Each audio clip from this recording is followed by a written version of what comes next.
Magandang gabi po sa lahat mga ka-gray, magandang buhay. Tayo po ngayon mag-unbox itong bracket nito. Magsilang po itong video na to. Ito yung sa left side. Left side yun. Ganyan siya. Ito po yung sa right side. Ang ganda na ng ano po ngayon. Ito yung right side. Meron siya ditong thread. O yun, kita nyo may parehas lang siyang may ano.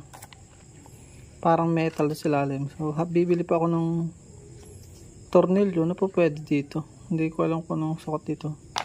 At hindi ko alam na meron pala nito. Pakita ko sa inyo yung ito. Ginabi na tayo at yan o. Oh, yan o. Tingnan nyo o. Wala siyang kakapitan. Tingnan nyo po. Kailangan talaga may susuotan dito. Kala ko dito. Tinesting ko, hindi pala. So ginawa ko po itong video para sa mga katulad ko ring may ganitong motor na hindi alam ito. Dito naman sa kabila. Dito yan. May kabitan dito. Ito mismong brake nito. Yung lalagyan natin dito. Dito. Ito na siya lang ikakabit. Kakalasin lang ito. Ayun o. Meron siyang nut doon. Mas ilalim may nut. Itong bolt. Pag ganun siya. Mas madali. Hindi ko nalang kinalas po yung isa. Tapos, so dito, ay bibili ako ng tornilyo. Po pwede. Papakita ko sa inyo yung pagkakalas bukas. Pag nakabili po ako ng bolt nito. Ngayon po yung mag-unbox lang tayo para makita nyo itong bracket. Bracket po ito ng pang, sa handguard. So, unbox natin. Mabilisan lang po itong vlog na to. Ito po ay nabili ko lang ng 200 plus ito online. Magtitingin po kayo dahil makikita nyo ay mga tawag dito 400. Sabi ko grabe naman kamahal noon. Isang ordinary lang na handguard. So meron pa siyang dito ko siya nabuli maghahanap dyan Jack Motor Parts Honda Suzuki. May cellphone number pa siya. So yan tingnan nyo.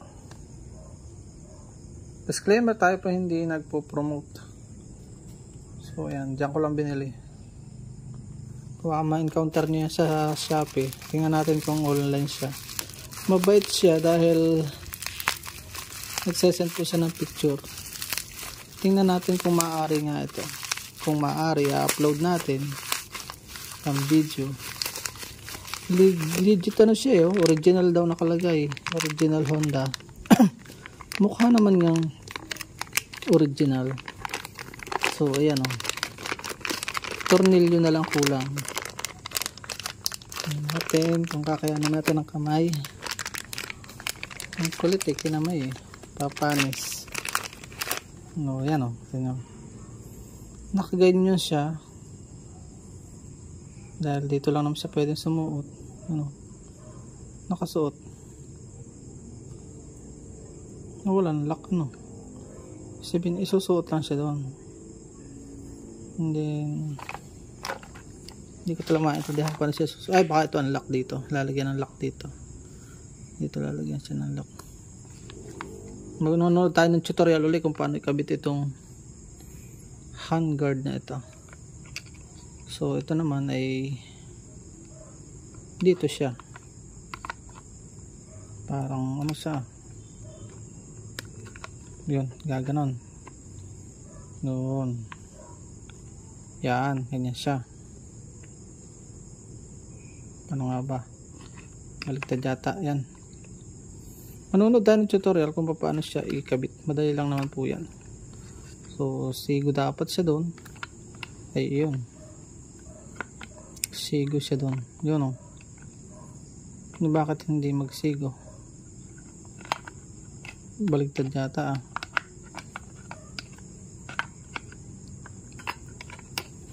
laang. Paano ba siya talaga? So baligtad yata. So yun paloob siyang ganun. Baligtad yata. Basta siya may ikabit na ganyan. So ganyan siguro. Yun may sigo na doon. Parang inipit siya. Dapat dito sana eh, no? Manunood na lang po akong tutorial kung paano siya ikabit. Itong bracket na ito. Sigo din eh. Hirap talaga pagka ano. Baka hindi ito para dito ah. Anyway, okay siya.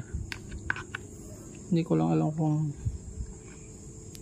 paano siya iipit. Baka iipitin ito gayon doon.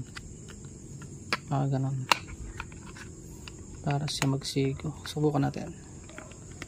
Wala namang masamang subukan. So manunod lang ako tutorial para sigurado. So ito po yan.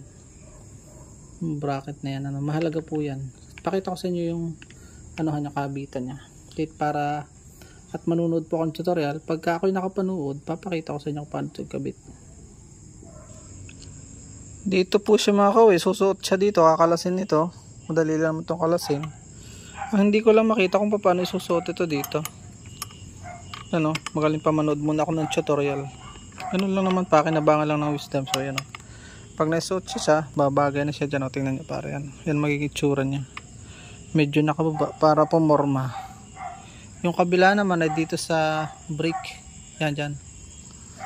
Magmamats din siya dyan. Maglalak pala ito dito. Sasabit ito dito.